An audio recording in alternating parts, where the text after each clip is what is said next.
Nový trumf je tu. Nová babeta 228. Je prostorný. Jede se na ní plno lidí. Tak ne. Má také velký zavazilový prostor. Tedy jede se v ní jen to nářadí. Má nízkou váhu. Má velice svižný motor, dosahuje vysokých rychlostí.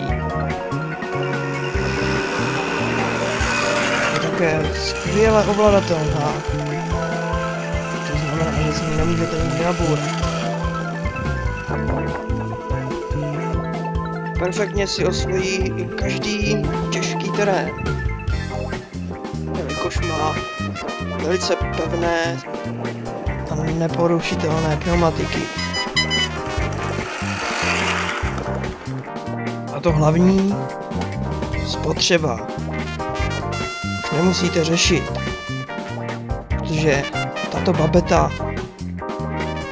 žere pouhý frťan na 100 km. A to je super.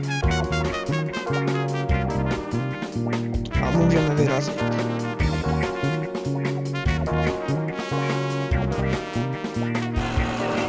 Zkoušejte právě teď novou babetu 228.